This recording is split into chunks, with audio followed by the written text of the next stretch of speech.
Dans la vidéo précédente, on s'est demandé s'il est possible d'avoir une addiction aux jeux vidéo. Mais même si c'est impossible, on peut quand même avoir des raisons d'être vigilant. On verra dans cette vidéo que même s'il n'y a pas d'addiction aux jeux vidéo, on peut avoir une consommation qui est incompatible avec la vie que l'on désire. Et même s'il n'y a pas d'addiction aux jeux vidéo, il peut être très difficile de réduire le temps que l'on y consacre.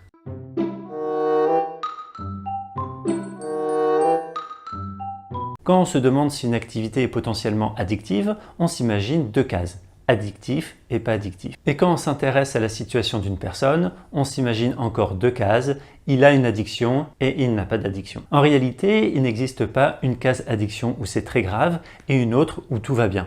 Il est préférable de s'imaginer un continuum entre une consommation extrêmement problématique et une consommation extrêmement bénéfique. On retrouve une zone où il y aurait l'addiction qui serait forcément problématique puisque par définition, il faut que la consommation de la source de plaisir ait des conséquences manifestement nocives. Mais après ça, il faudrait ajouter les consommations toxiques ou nocives, où il y aurait aussi une consommation avec des effets délétères sans qu'il y ait forcément une dépendance. Par définition, une consommation nocive correspond à une consommation inappropriée, entraînant des conséquences indésirables, récurrentes et importantes. Puis, il y a les consommations légèrement problématiques. Au milieu, il y a les consommations qui apportent autant d'avantages que d'inconvénients. Puis il y a une consommation qui procure du plaisir sans trop d'inconvénients. Il peut y avoir des effets positifs sur notre bonheur, notre vie sociale et notre sentiment de compétence. Et enfin, il y a des situations où les jeux vidéo permettent clairement d'avoir une vie épanouissante.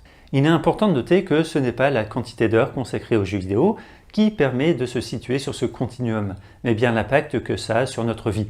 On peut avoir une utilisation massive de jeux vidéo tout en retirant un effet extrêmement bénéfique sur notre vie, comme pour les joueurs professionnels ou les influenceurs qui gagnent parfois très bien leur vie en consacrant une bonne partie de leur temps à une activité qu'ils adorent.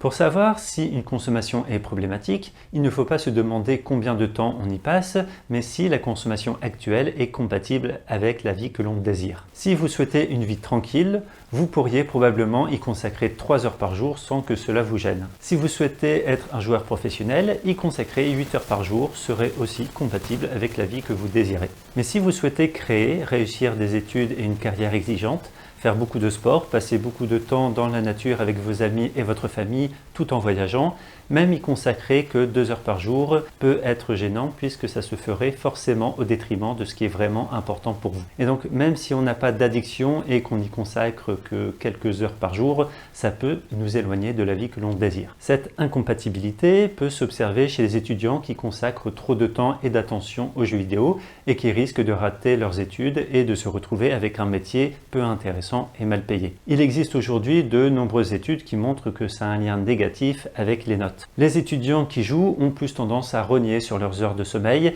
et tout le temps consacré au jeu est forcément du temps qui n'est pas consacré aux révisions. Et une consommation de jeux vidéo peut aussi maintenir des problèmes. Même si les jeux vidéo peuvent servir de répit en procurant quelques bons moments quand la vie est difficile, ça permet juste de se distraire et se distraire ne permet pas de changer de vie. Si la consommation de jeux vidéo absorbe une trop grande quantité de ressources comme le temps, l'argent et l'attention, il sera impossible de les investir pour améliorer son quotidien avec le risque de stagner dans une situation peu enviable. Et donc, même s'il n'y a pas d'addiction, il est possible qu'une consommation de jeux vidéo soit problématique si elle est incompatible avec la vie que l'on désire.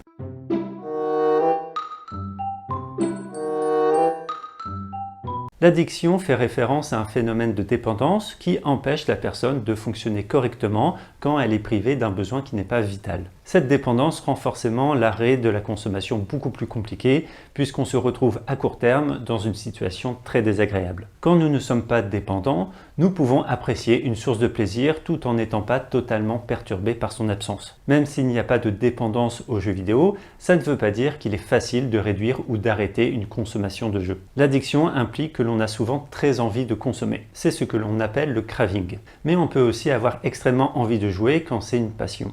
Si on décide de réduire le temps que l'on y passe, il faudra toujours résister à une envie importante. Dans tous les cas, ça sera compliqué de se priver d'une grande source de plaisir. Réduire sa consommation amènerait à accepter de vivre avec cette envie et avec la frustration qui l'accompagne. D'une manière générale, il est difficile de changer ses habitudes. On a tous déjà essayé de modifier une de nos routines et on a pu constater à quel point c'est compliqué. Je pense aux résolutions de travailler plus, au changement des habitudes alimentaires ou aux résolutions du 31 décembre qui ont un taux d'échec énorme.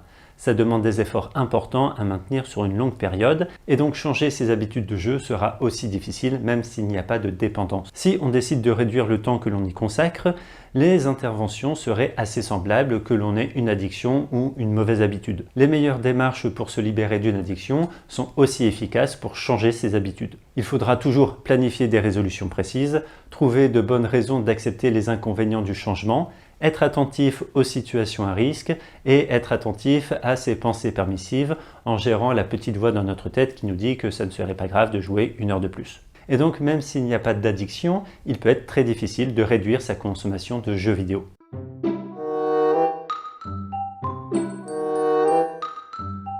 Les addictions détériorent sérieusement notre qualité de vie et il est difficile de s'en libérer. Les mauvaises habitudes sont moins inquiétantes, mais on risque de tomber dans la caricature entre c'est addictif donc c'est extrêmement dangereux et ce n'est pas addictif donc il n'y a pas de problème. Les addictions sont plus graves, mais il ne faut pas conclure qu'il y a un gouffre entre les deux. Ils sont beaucoup plus proches qu'on ne pourrait le croire. Si on nous diagnostique une addiction, c'est forcément une mauvaise nouvelle, mais ce n'est pas non plus la fin du monde, parce que c'est un problème qui se résout. Même si c'est difficile de s'en libérer, il existe aujourd'hui de nombreuses solutions pour augmenter les chances de réussite. Et si on nous diagnostique une mauvaise habitude, il n'y a pas de quoi être totalement rassuré.